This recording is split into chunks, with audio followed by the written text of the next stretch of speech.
Hello, my name is Javier Diaz. I'm one of the co-founders of NUTMEG Soccer. NUTMEG is a non-for-profit organization based in Toronto. Our main goal is to provide free soccer and educational sessions for children. We started in 2016 as a group of friends who used to play soccer together, and we always wanted to have an impact in the integration of the community, particularly the immigrant community, and we started NUTMEG Soccer. At the time, there were a lot of refugees, families coming to the city. The children didn't have a lot of recreational activities. Some of them didn't speak English very fluently. So it was the perfect match for us to serve that community who was in so much need. And we had the resources, we had fantastic volunteers who were soccer players. And since then, we've been using soccer as a tool to integrate the community. NUTMEG stands for Non-for-Profit United Team of Mentors, Educators, and Grassroots Coaches. But NUTMEG is also a play in soccer where you have a ball and you pass it through the legs of your opponent to advance and make another play. So for us, it's kind of a metaphor.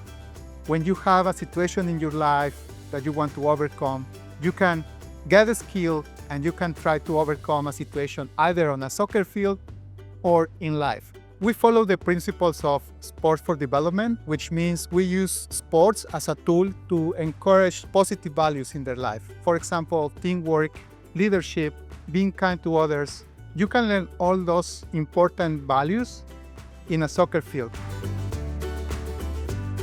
When I think back about my time playing sports, things I remember most are, how fun it was, the friends I made, and the few things I might have won. But when I start to dig a little bit deeper, I think about how sport has shaped who I am today, kind of the way I hold myself in the world, my work ethic, my determination.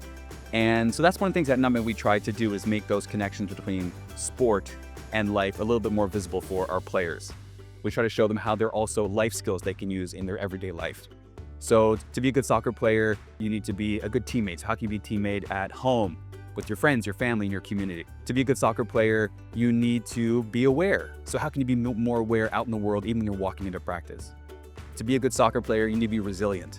So when you get knocked down out there in life, how can you pick yourself back up and be even stronger than ever? So the goal here at NUTMEG is not just to make more capable soccer players, but also to make more capable human beings. One thing that's really special about NUTMEG is it is free to everyone in the community. And so it brings in people from really diverse backgrounds, and we really get to see a collection of who's in our neighborhood, and we get to bring everyone together in one place to really enjoy the power of sport, in this case soccer. We know that all of our kids are coming from different experiences and have different goals and expectations. And so it's really important for us to create a space where they can all really develop and grow, because that's ultimately our goal with sports for development. So it was important for me to join an organization such as NUTMEG Soccer. As someone who grew up in a low-income family, it was important for me to give back to society in a way that I know and I love, which is soccer.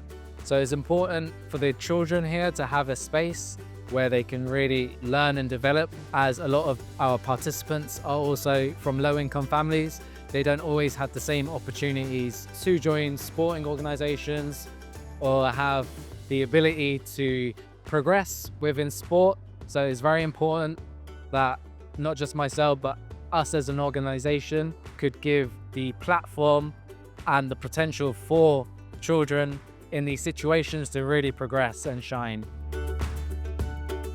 The number one aspect why parents bring their children to NUTMEG is because financial barriers that they might face in soccer academies or other types of recreational activities. The second most important is because some children might not feel welcome in very competitive environments where the most important thing is not to have fun, but is to be competitive. We teach them very important soccer skills, but the most important is that they have fun. And that removes barriers, financially speaking, because our programs are free, and in terms of inclusiveness, because we can take children from all skill levels. In 2016, we started with an all genders program for children 6 to 12 years old, but we acknowledge that there are populations who might need more dedicated programs. So in 2017, we started an all girls program. Eventually, everybody comes together, but at the beginning, that barrier might cause some issues. So we try to address that through two programs that we have now, one for all genders and one for all girls.